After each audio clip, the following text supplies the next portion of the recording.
কিভাবে সুন্দর একটি দৃশ্য আঁকবেন। আসসালামু আলাইকুম, আমি মোশাররফ আর্ট স্কুলের পক্ষ থেকে শুভেচ্ছা জানিয়ে আজকের এই অঙ্কনটি শুরু করছি। তাহলে চলো শুরু করি। যদি ভালো লেগে থাকে অবশ্যই লাইক, কমেন্ট, সাবস্ক্রাইব এবং ফলো করবেন। আবার একটু দাগ দিলাম, এরপর আমরা আরেকটি দাগ দেব উপরে ছোট করে। এখন এই দাগে আমরা উল্টো করে ভি আঁকলাম, আরেকটি ভি আঁকলাম, এ পাশে একটি ভি আঁকলাম।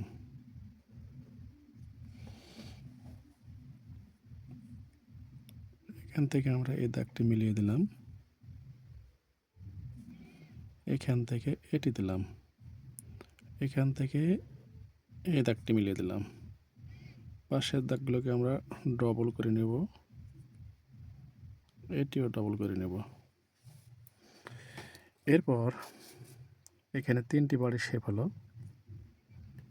মাঝের বাড়িটিকে আমরা একটি দাগ দিলাম, এটিকেও দাগ দিলাম, এটিকেও একটি দাগ দিলাম, পাশের বাড়িটিকেও একটি দাগ দিলাম এবং সব শেষে একটি দাগ দিলাম। নিচে বাম সাইডে সব শেষে একটি দাগ দিলাম। হয়ে গেল পাশাপাশি তিনটি বাড়ি। বাড়িগুলোর দরজা অঙ্কন করব। দরজা অঙ্কনের জন্য আমি নিচে দুইটি দাগ দিলাম। এই বাড়িটিও একটি দরজা অঙ্কন করব, এই বাড়িটিরও একটি দরজা অঙ্কন করব। তাহলে তিনটি বাড়িরই আমাদের দরজা অঙ্কন হলো। আচ্ছা, এপাশে আমরা একটি জানালা দিতে পারি ছোট্ট করে, এপাশে একটি জানালা দিতে পারি ছোট্ট এবং সিম্পল করে। দেখো তিনটি বাড়ির শেপ হয়ে গেল। আমরা বাড়িগুলোকে একটু ধার বাঁধাই করে নিতে পারি, এখান থেকে মিলিয়ে দেব। তাহলে বাড়িটির ধার বাঁধাই হয়ে গেল। এখন আমরা এই দরজাগুলোকে সম্পূর্ণ কালো করে দেব। এই দরজাটিও কালো করে দিচ্ছি।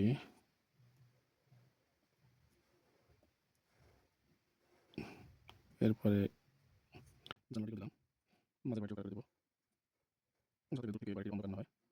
হ্যাঁ, এটি হলো। পাশের বাড়িটি তৈরি করে আমরা সেম ভিডিওর মতো করে দিলাম। ব্যাস হয়ে গেল তিনটি বাড়ি। এখানেও জানালাটা দিলাম। কৌশলে আঁকলে খুব সহজেই অঙ্কন শেখা যায়। যদি আপনার বাচ্চাকে বা সোনামণিকে দৃশ্য অঙ্কন করা চান অবশ্যই এই চ্যানেলটিকে সাবস্ক্রাইব করবেন। এরপর আমি এই বাড়ি থেকে একটি রাস্তা দেব। রাস্তাটির একপাশে একটু করে বাঁকা করলাম, এই পাশেও একটি দাগ দিলাম। বাস রাস্তাটি হয়ে গেল। এরপর এই বাড়ির সাইডে আমি একটা আম গাছ দেব। দেখো আম গাছটি কত সহজে আমি অঙ্কন করি। সহজে অঙ্কন করা সোনামণিরা খুব পছন্দ করে। জটিল অঙ্কন অনেকেই করতে চায় না, তাই আমি সহজে অঙ্কন করার জন্য এই দৃশ্যটি অঙ্কন করতেছি। দেখো আম গাছের কাণ্ড আমি ভিয়ের মাধ্যমে অঙ্কন করলাম। এখান থেকে আমি গোল গোল করে এখানে মিলিয়ে দিলাম। পাতার শেপ তৈরি হয়ে গেল বা একটি ঝোপালো ডালের শেপ তৈরি হয়ে গেল। দুই দিকে দুইটা দিলাম, মাঝখানে দেব। এই তো আম গাছ, এখানে একটি দেবো, এখানেও দেবো, আর উপরে সর্বশেষ উপরে আরেকটি দিলাম। বাস একটি বড় আম গাছ হয়ে গেল। আমরা এপাশেও একটি দেব। প্রথমে আমি একটি কাণ্ড তৈরি করে নিচ্ছি। কাণ্ডের উপরে আমি ভি দিলাম। দেখো ভি দিয়ে আমি ডাল অঙ্কন করতেছি। এখানে আমি পাতার শেপ তৈরি করব, এখানেও তৈরি করলাম। দেখো এখানে আমি একটি ঝোপালো ডাল তৈরি করলাম গোল গোল করে দিয়ে। হ্যাঁ, এখানে একটা ডাল তৈরি করলাম, নিচেও দিতে পারি। হ্যাঁ, নিচেও দিলাম। এখানে দিলাম, এখানের পরে আমি এপাশে দিলাম, এপাশ থেকে এদিকে দিলাম, সর্বশেষ উপরে আমি একটি ঝোপালো ডাল দিলাম। বাস, গাছটি অঙ্কন হয়ে গেল। এই রাস্তার দুপাশে আমরা কিছু ফুল দিতে পারি। সিম্পল ফুল এখানে দেব, বেশি জটিল দেব না। এর জন্য আমি ছোট করে গোল করলাম। এটিও একটু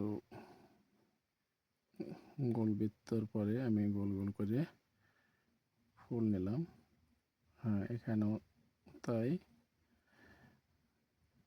এখানেও দিলাম।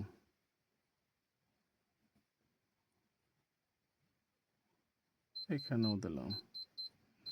আচ্ছা, এই পাশে দেওয়া হলো। এখন আমি এই পাশেও অঙ্কন করব কিছু ফুল, যাতে করে রাস্তার দুই পাশেই ফুল থাকে। হ্যাঁ, সিম্পল, যাতে করে আপনার সোনামণিরা বা আপনার আদরের বাচ্চারা সহজেই অঙ্কন করতে পারে। এখানে একটা দিলাম, এখানেও একটা দিলাম। আচ্ছা, ফুল অঙ্কন হলো। এখন ফুলের গাছগুলো আমরা একটু বাঁকা করে দেব। হ্যাঁ, দিলাম, যাতে করে গাছটি একটু হেলে থাকে। হ্যাঁ, এখানেও দিলাম, এখানেও দিলাম, এখানেও দিলাম, এখানেও দিলাম। আচ্ছা, পাতাও দিব। হ্যাঁ, দুটি পাতা দিলেই হবে এখানে, যেহেতু জায়গা সংকীর্ণ। এই গাছের পাতাটি দিয়ে দেব। তো এবার সেই গাছগুলো পাতা দেওয়া হলো। এখানেও দেব, এখানেও দেব, এখানেও দেব, এখানেও দিলাম।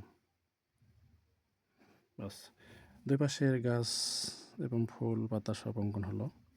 আমাদের রাস্তার দুই পাশে অনেক হয়ে গেল রাস্তা অঙ্কনটি। রাস্তা অঙ্কন শেষে আমরা দৃশ্যের যে পিছনে ব্যাকগ্রাউন্ড, সেখানে আমরা দূরের কিছু গ্রাম অঙ্কন করব খুব সহজেই।